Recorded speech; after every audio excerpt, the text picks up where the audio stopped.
ਸਤਿ ਸ਼੍ਰੀ ਅਕਾਲ ਸਾਰਿਆਂ ਨੂੰ। मैं हाँ मैंडी डडवाल ਤੇ ਅੱਜ ਮੈਂ ਤੁਹਾਨੂੰ ਦਿਖਾਉਣ ਜਾ ਰਹੀ ਹਾਂ ਬ੍ਰਿਸਬਨ ਦਾ ਵਿਕਟੋਰੀਆ ਬ੍ਰਿਜ।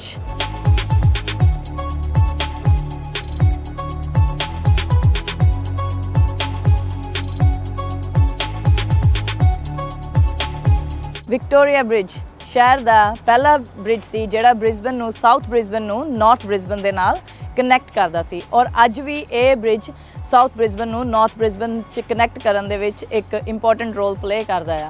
1825 ਦੇ ਵਿੱਚ ਸਿਰਫ ਬੋਟਸ ਚੱਲਦੀਆਂ ਹੁੰਦੀਆਂ ਸੀ ਟਰੈਵਲ ਵਾਸਤੇ। ਨਾਰਥ ਤੋਂ ਸਾਊਥ ਬ੍ਰਿਸਬਨ ਦੇ ਵਿੱਚ ਸਿਰਫ ਬੋਟਸ ਦੇ ਦੁਆਰਾ ਹੀ ਸਫ਼ਰ ਕੀਤਾ ਜਾਂਦਾ ਸੀ। ਦੈਨ 1865 ਦੇ ਵਿੱਚ ਇਹ ਬ੍ਰਿਜ ਬਣਿਆ ਐਂਡ ਇਸ ਨੂੰ ਬ੍ਰਿਸਬਨ ਬ੍ਰਿਜ ਦਾ ਨਾਮ ਦਿੱਤਾ ਗਿਆ, ਪਰ ਬਾਅਦ ਵਿੱਚ ਕੁਈਨ ਵਿਕਟੋਰੀਆ ਦੇ ਨਾਮ ਤੋਂ ਇਸ ਦਾ ਨਾਮ ਚੇਂਜ ਕਰ ਦਿੱਤਾ ਗਿਆ ਵਿਕਟੋਰੀਆ ਬ੍ਰਿਜ। ਜਦੋਂ ਇਹ ਬ੍ਰਿਜ ਬਹੁਤ ਵਾਰ ਡੈਮੇਜ ਹੋਇਆ ਫਿਰ ਦੁਬਾਰਾ ਬਣਾਇਆ ਗਿਆ ਔਰ ਫਾਈਨਲੀ ਇਸ ਦਾ ਨਾਮ ਰੱਖਿਆ ਗਿਆ ਵਿਕਟੋਰੀਆ ਬ੍ਰਿਜ, ਜਿਸ ਤੋਂ ਅਸੀਂ ਅੱਜ ਵੀ ਟਰੈਵਲ ਕਰਦੇ ਹਾਂ।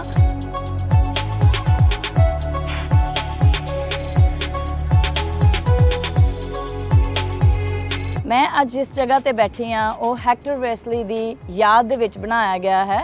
ਉਸ ਦੀ ਯਾਦ ਦੇ ਵਿੱਚ ਕਿਉਂ ਬਣਾਇਆ ਗਿਆ ਹੈ ਉਸ ਦੇ ਬਾਰੇ ਹੁਣ ਅਸੀਂ ਗੱਲਬਾਤ ਕਰਦੇ ਹਾਂ।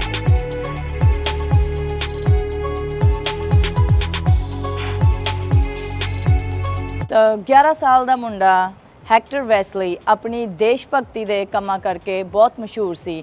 ਇਸ ਛੋਟੀ ਉਮਰ ਦੇ ਵਿੱਚ ਉਹ ਇੱਦਾਂ ਦੇ ਛੋਟੇ ਕੰਮ ਕਰਦਾ ਸੀਗਾ ਜਿਸ ਕਰਕੇ ਉਹਨੂੰ ਸਾਰਾ ਸ਼ਹਿਰ ਯਾਦ ਰੱਖਦਾ ਸੀ। ਜਿੱਦਾਂ ਕਿ ਵਰਲਡ ਵਾਰ 1918 ਦੇ ਵਿੱਚ ਜਦੋਂ ਸੋਲਜਰ ਫਰੰਟ ਲਾਈਨ ਤੋਂ ਵਾਪਸ ਆਉਂਦੇ ਆ ਤੇ ਉਹ ਸੈਲੀਬ੍ਰੇਟ ਕਰਦੇ ਆ, ਉਹ ਉਹਨਾਂ ਦੇ ਆਉਣ ਦੀ ਖੁਸ਼ੀ ਦੇ ਵਿੱਚ ਆਪਣੇ ਪੈਸੇ ਜੋੜ ਕੇ ਚਾਕਲੇਟਸ ਖਰੀਦਦਾ ਆ, ਸਿਗਰਟ ਖਰੀਦਦਾ ਆ, ਫੂਡ ਖਰੀਦਦਾ ਆ ਤੇ ਉਹ ਬਹੁਤ ਹੀ ਐਕਸਾਈਟਿਡ ਹੁੰਦਾ ਆ ਉਹਨਾਂ ਨੂੰ ਉਹ ਚੀਜ਼ਾਂ ਦੇਣ ਵਾਸਤੇ ਤੇ ਪਰੇਡ ਤੇ ਆਉਂਦਾ ਆ।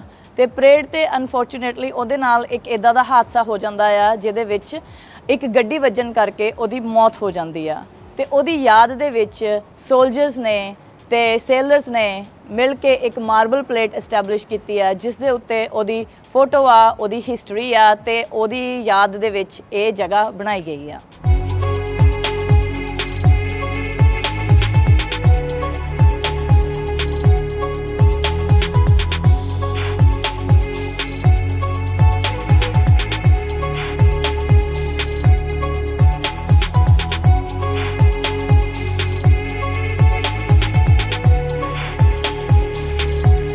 ਦਿਨ ਦੇ ਵਿੱਚ ਹਜ਼ਾਰਾਂ ਤੋਂ ਵੀ ਉੱਪਰ ਇਸ ਬ੍ਰਿਜ ਤੋਂ ਲੋਕੀ ਕ੍ਰਾਸਿੰਗ ਕਰਦੇ ਆ, ਪਰ ਮੈਨੂੰ ਲੱਗਦਾ ਨਹੀਂ ਕਿ ਬਹੁਤ ਸਾਰੇ ਲੋਕਾਂ ਨੂੰ ਇਸ ਚੀਜ਼ ਦੀ ਹਿਸਟਰੀ ਪਤਾ ਸੀ। ਮੈਨੂੰ ਵੀ ਨਹੀਂ ਪਤਾ ਸੀ, ਪਰ ਜਦੋਂ ਮੈਨੂੰ ਪਤਾ ਲੱਗਾ ਮੈਨੂੰ ਵੀ ਬਹੁਤ ਵਧੀਆ ਲੱਗਾ ਇਹ ਜਗ੍ਹਾ ਵਿਜ਼ਿਟ ਕਰਕੇ ਔਰ ਇਹ 11 ਸਾਲ ਦੇ ਹੈਕਟਰ ਵੈਸਲੀ ਦੀ ਹਿਸਟਰੀ ਨੂੰ ਪੜ੍ਹ ਕੇ, ਜਿਹੜਾ ਕਿ ਇੱਕ ਛੋਟਾ ਜਿਹਾ ਦੇਸ਼ ਭਗਤ ਜਿਹਦੀ ਇੱਕ ਬੁਰੇ ਹਾਦਸੇ 'ਚ ਮੌਤ ਹੋ ਗਈ ਔਰ ਬ੍ਰਿਸਬਨ ਸਿਟੀ ਨੇ ਉਹਨੂੰ ਹਮੇਸ਼ਾ ਲਈ ਇਸ ਫੋਟੋ ਤੇ ਔਰ ਇਸ ਮਾਰਬਲ ਪਲੇਟ ਦੇ ਨਾਲ ਉਹਨੂੰ ਉਹਦੀ ਯਾਦਗਾਰ ਨੂੰ ਬਣਾ ਕੇ ਰੱਖਿਆ ਤੇ ਫਿਊਚਰ 'ਚ ਵੀ ਰਹੂਗੀ। ਜੇ ਤੁਹਾਡੇ ਕੋਲ ਕਦੀ ਵੀ ਇੱਧਰ ਆਉਣਾ ਹੋਵੇ ਤੇ ਜ਼ਰੂਰ ਤੁਸੀਂ ਵੀ ਇਸ ਜਗ੍ਹਾ ਨੂੰ ਦੇਖਿਓ, ਤੁਹਾਨੂੰ ਵਧੀਆ ਲੱਗੇਗਾ।